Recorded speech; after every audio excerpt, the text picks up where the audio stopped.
Hello നമസ്കാരം, എല്ലാവർക്കും open ഔട്ടിലേക്ക് ഒരിക്കൽ കൂടി സ്വാഗതം. ഏറ്റവും പുതിയ വിദ്യാഭ്യാസ വാർത്തകൾക്കും വീഡിയോ ക്ലാസ്സുകൾക്കും എല്ലാ വിദ്യാർത്ഥികളും ഈ ചാനൽ സബ്സ്ക്രൈബ് ചെയ്യുക. ഇന്ന് കേരളത്തിലെ ഒരു പ്രമുഖ ചാനൽ, ഒരു പ്രമുഖ ദൃശ്യമാധ്യമം ഒരു വാർത്ത റിപ്പോർട്ട് ചെയ്തിരുന്നു. കേരളത്തിലെ വിദ്യാഭ്യാസ സ്ഥാപനങ്ങളുടെ ഓണാവധി വെട്ടിക്കുറയ്ക്കാൻ സർക്കാർ തീരുമാനിച്ചു എന്നായിരുന്നു ആ മാധ്യമത്തിൽ വന്ന വാർത്ത.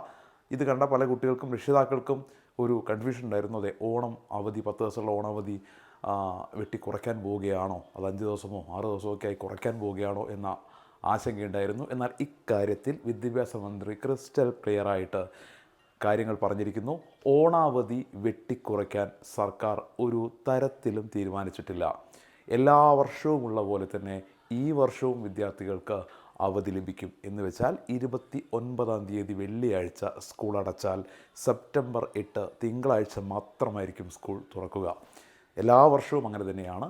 വെള്ളിയാഴ്ച ഒരു ഓണാവകാശ പരിപാടിയോട് കൂടിയിട്ട് സ്കൂൾ അടയ്ക്കുന്നു. പിന്നീട് ഏതാണ്ട് 9-10 ദിവസത്തിന് ശേഷം ഒരു 10ാം ദിവസം, അതായത് പിന്നീട് തിങ്കളാഴ്ച സ്കൂൾ തുറക്കും. സെപ്റ്റംബർ 8 തിങ്കളാഴ്ച സ്കൂൾ തുറക്കും. സോ ആ വാർത്ത തെറ്റാണ് എന്ന് വിദ്യാഭ്യാസ മന്ത്രി കൃത്യമായി പറഞ്ഞിട്ടുണ്ട്. ഇത്തവണ നിങ്ങൾക്ക് 10 ദിവസം തന്നെ ഓണാവധി ലഭിക്കും.